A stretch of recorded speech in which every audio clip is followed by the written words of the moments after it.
Alors que ce soit à sa frontière nord ou sud, et les risques de conflit sont permanents pour Israël. Et face à un récent rapport sur le mauvais degré de préparation des troupes, les exercices militaires se multiplient ces dernières semaines. Nous avons pu nous joindre à l'un d'entre eux avec une brigade d'infanterie.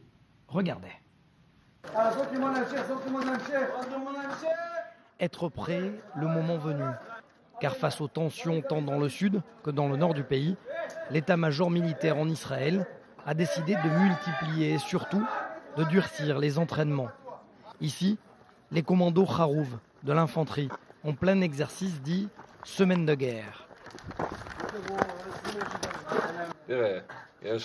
Impossible de savoir comment nous allons réagir une fois que les balles fuseront au-dessus de nos têtes. C'est la raison pour laquelle nous multiplions les entraînements d'attaque tactique qui simulent des scénarios de tir.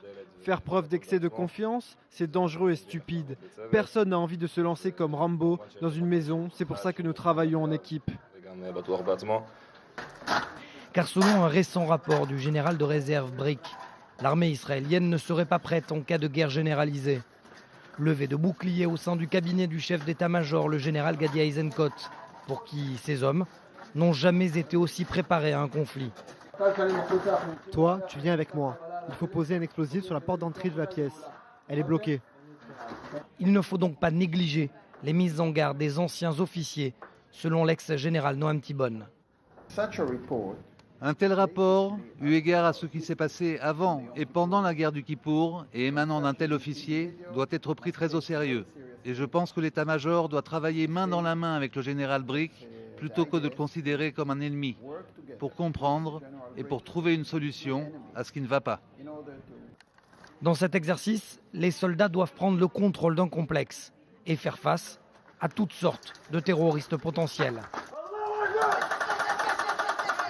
Le degré de préparation de l'armée fait débat actuellement en Israël. La question est de savoir quelle est la différence de niveau entre cet exercice grandeur nature et la guerre, la vraie cette fois, que mène actuellement le Hezbollah en Syrie, mais également en Irak.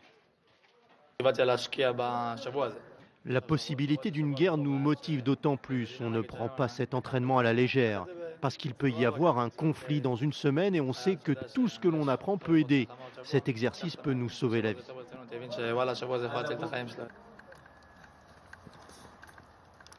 Âgés de moins de 20 ans pour la plupart, ces soldats comprennent pour autant la menace constante que leur font peser les organisations terroristes comme le Hamas et surtout le Hezbollah.